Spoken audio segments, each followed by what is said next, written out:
Hey, what's up, guys? Welcome back to another episode of the Fantasy Fellow Show. I'm your host, the fellow KGP. Today, we're going to be going over the 2021 Green Bay Packers fantasy football preview. There's a lot of things going on with the Green Bay team right now. It's all around Aaron Rodgers, but for now, we're going to push through. We'll look at the depth chart. We'll talk about the free agency, the guys that they gained, the guys that they lost, and we'll look at the draft class as well. And we'll try to get a nice painting or a picture of who we're going to be relying on for fantasy football from the Green Bay Packers this year. So at the top here, Matt LaFleur is back for year 3. Offensive coordinator Nathaniel Hackett is back as well. Now, the big change on defense is Joe Barry. They did let Mike Pettin go, and I have Joe Barry's information pulled up here for you guys to just give you a little bit of a background here. So he first got into the NFL back in 2000. He was the 49ers defensive quality control coach. He was with Tampa Bay as a linebacker coach for a few years. He was the Detroit Lions defensive coordinator for 2 seasons, back with Tampa Bay, and then he bounced to USC for a linebacking coaching job, and then San Diego, Washington, LA Rams, and he's been with the Rams since 2017. So it looks like he's got an expertise with the linebackers. He's had experience being a defensive coordinator, and I think this is a really good move for Green Bay. They've really struggled on defense, particularly with the linebackers, and hopefully this can bolster that for them and get their defense a little bit more solid. But he's 50 years old. From what I've heard him talk, it sounds like he's got a very similar philosophy to what they already had in place. It sounds like a lot of the terminology is going to be different. So I like the hire of Joe Barry. We'll see if the defense improves. Before we get to the depth chart, let's take a peek quick at their draft class this year. And this is actually a really, really good draft class. It's nothing flashy, but they start with Eric Stokes at the top of the draft, number 29th overall in the first round. Really fast cornerback. This guy's got tremendous athletic skills, super fast. He's going to open up as their number 3 cornerback, probably behind Kevin King. He might work on the field in some nickel stuff. They're going to probably just move him around and see what he can do his first season. So potentially replacing Kevin King as soon as next year. They come back in the second round and get Josh Myers, the center out of Ohio State. This was a really big move because they did lose Corey Linsley in free agency, and he was another center from Ohio State. So he got the highest paid contract for a center. They're going to plug in Josh Myers. So this is really nice. You're plugging in a starting offensive lineman here in the second round. They come back in round 3, and they finally get a wide receiver, Amari Rogers, out of Clemson. Now, I really, really like Amari Rogers. He's going to be the Packers slot receiver. They don't really have another bodied receiver like him at all. Last year, they tried using running back wide receiver Tyler Ervin to do a couple things, whether it's jet sweeps, a couple handoffs, and get him the ball quick. Amari Rogers is going to step right in and be their small slot receiver. Wouldn't be surprised if he takes a couple handoffs. He's very similar to Randall Cobb, and it should be very exciting to see how he mixes in with these bigger group of receivers.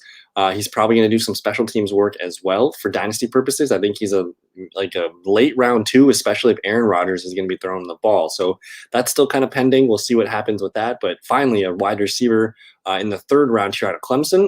They come back in the fourth round and they get offensive guard Royce Newman out of Ole Miss.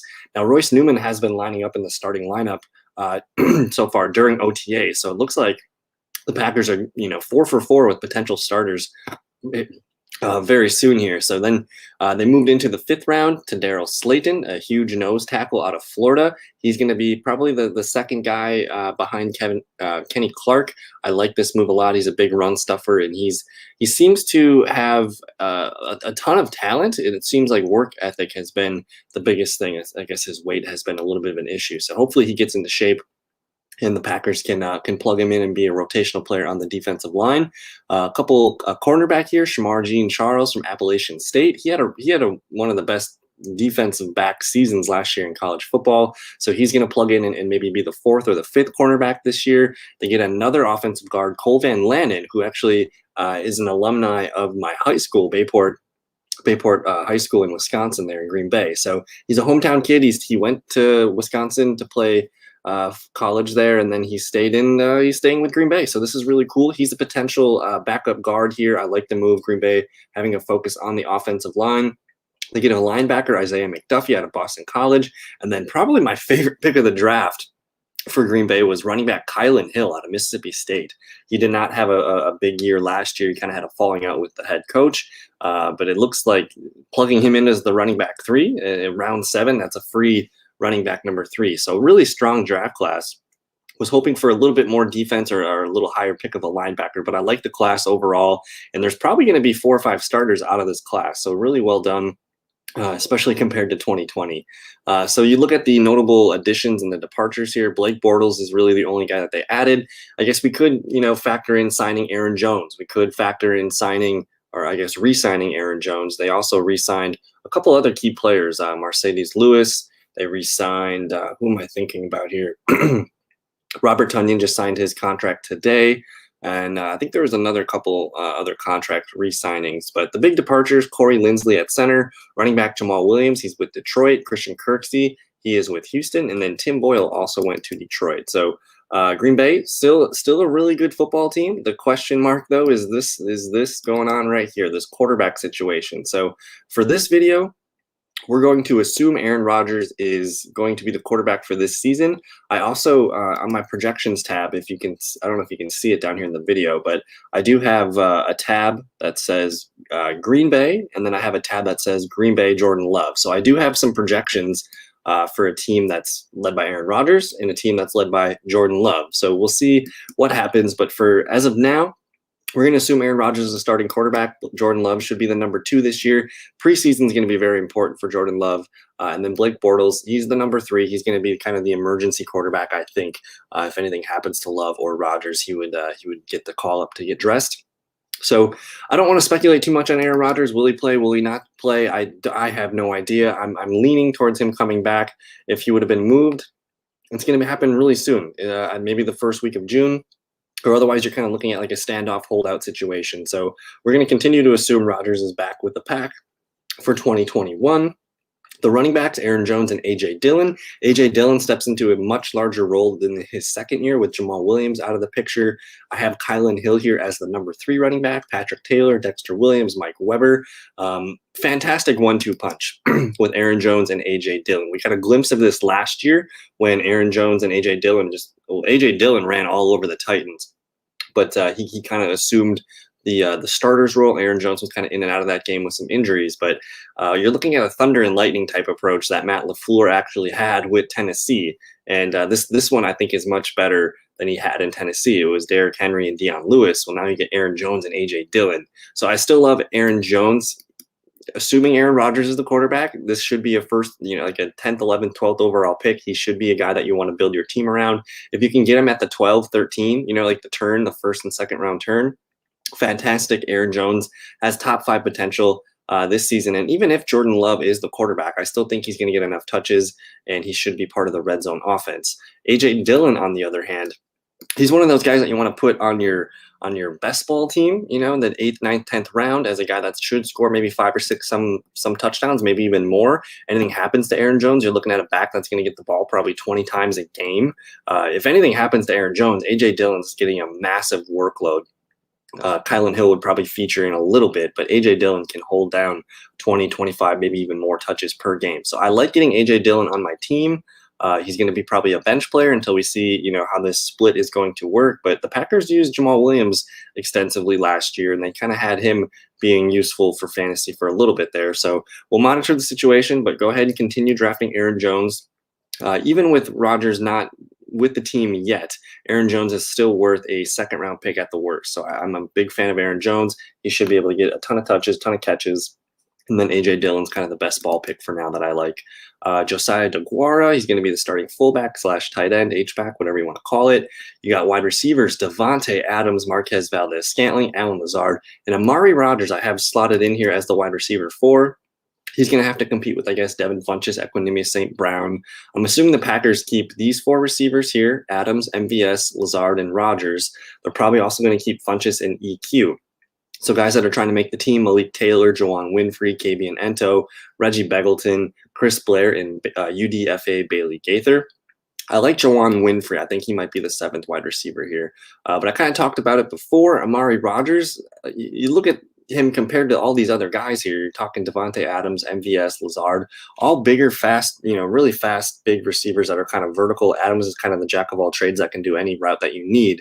And then Funchess, big and physical. Equanimeous, big and physical. Amari Rogers, they don't have another player like him. So he's going to be kind of their Randall Cobb type. They're going to try to get him in movement. They're going to get him in space, try to see what he can do in the open field. So I really like what Rogers brings to this offense. LaFleur should have a lot of fun scheming him open. Now, Devonte Adams, of course, he should technically, with assuming Rogers stays, Adams should be the first receiver off the board, but you're kind of getting him at a discount right now. If he falls to the second round, I think you got to take him no matter what. Even if Jordan Love is the starting quarterback this year, you're basically looking at Allen Robinson's situation for his whole career. I think Allen Robinson has been, a top 5, top 10 wide receiver the last few years with struggling quarterback play. So I love Devonta Adams no matter what. Marquez Valdes-Scantling, I like getting him in a best ball league. Alan Lazard, best ball league. Those guys are going to be super risky for redraft. I get it if you want to snag one of them. But again, if Aaron Rodgers is the quarterback, you should have plans for MVS, Alan Lazard in your best ball leagues. And then we'll see again with Devin Funchess and EQ, see what they can add to the wide receiver group. As far as tight ends, Robert Tunyan Jr. is the only guy that we're going to care about for fantasy. I think he had, 10 touchdowns last season? That's probably coming down. I wouldn't be surprised if it's 7, 8, 9 touchdowns, but we're probably going to see a little bit of regression. I'd like to see more usage on a more consistent basis. So he was highly efficient last year with his targets, and I guess he's fully entrenched as the guy. So he should be a low-end tight end one, whether you draft him as like the 8th or 9th, 10th tight end off the board. I think he could return value there. So he should be a part of our plans if Rodgers is the quarterback. Then you got backups, Mercedes Lewis, Jay Sternberger, Josiah DeGuara, Isaac Nada, and Dominique Daphne. So as far as fantasy, again, assuming Aaron Rodgers is the quarterback, you're going to want to go get Rodgers. You're going to want Aaron Jones. You're going to want Devonte Adams. Those are the guys that I know for sure that I want to start, guys that can maybe be useful for us. Robert Tunyan Jr., again, he was a top 5 tight end last year. Touchdowns are probably coming down, but I still see some value because tight ends, you know how it is. It gets pretty deep, pretty thin pretty quickly. And then guys that I'm interested in having on my bench, whether that's A.J. Dillon, he's probably the best bench option. Could be an RB, like a top 30 running back this season, especially if anything happens to Aaron Jones. And then I don't mind getting a Marquez Valdes-Scantling or an Alan Lazard on my team. Amari Rogers for Dynasty, he might be a year away from being consistent enough for us, but I'm excited to watch his development. So that's the depth chart for the Packers. Now let's look at some of these numbers. Like I said, I did have a tab with Rodgers starting and with Jordan Love. So with Rodgers, I expected him to throw the ball a little bit more than last year. Again, one extra game. He's gonna. I see him growing if he continues to play for the Packers. I see him actually growing with his yards per attempt as MVS gets better. Alan Lazard healthy for a full season. Devonte Adams, like the offensive playmakers are fine. And I potentially see Rodgers' touchdowns coming down as they want to run the ball a little bit more with A.J. Dillon.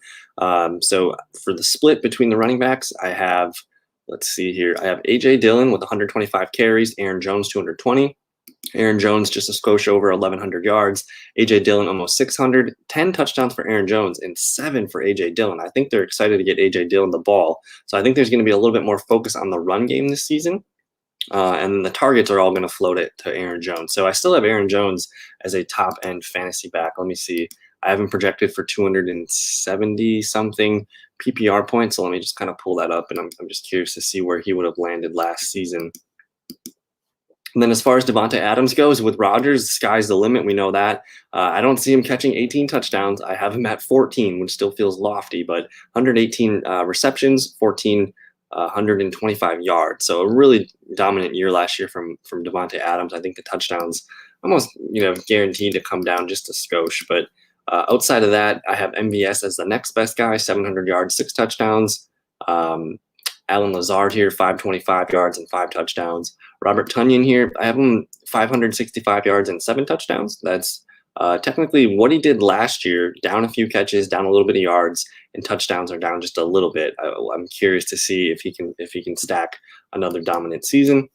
And then while I got you here, let's click on the Jordan Love tab. So with the Jordan Love tab, pass attempts are coming down just a little bit. I have Jordan Love attempting 521 passes. Let me do the math real quick for you guys. Divide that by 17 games. Let's see. So I can even come down on that a little bit. That's roughly 30 times a game that I should probably come down on that just a little bit. I have him at 3,800 yards, almost 64.68 completion percentage, 23 touchdowns, 14 picks. And I have him running the ball quite a bit here, rushing attempts for 215 yards. Aaron Jones' numbers came down a little bit. A.J. Dillon's numbers came down a little bit. Teams probably might load the box a little bit more against Jordan Love. The receptions came down for each guy. The main thing with Jordan Love is Devonte Adams. I think he's going to be comparable to an Allen Robinson. So his numbers kind of took a hit. Touchdowns come down massively, but still he's probably a top 10 wide receiver. But everything kind of just trickles through these guys, and I kind of whipped off maybe 10 to 15 to 20% of their numbers here. So numbers are significantly down. I have Jordan Love offense getting basically 6,000 yards. And let me see the Aaron Rodgers offense. Aaron Rodgers offense is up there at 6,790 yards. So that's almost like 2 more games full of stats. So again, I'll probably revisit this if something does happen. But again, for now, I'm going to assume Rodgers is back for at least 1 more season. So continue to draft Jones, continue to draft Adams, and then take some shares of Robert Tunyan. So that's going to do it for today's video. I got 1 more to record yet tonight. We're going to be looking at the 2021 Minnesota Vikings. So that's going to be a fun offense to review. We'll talk about that one in the next one. So I don't know. Thank you guys for your time. We'll see you in the next video. Peace.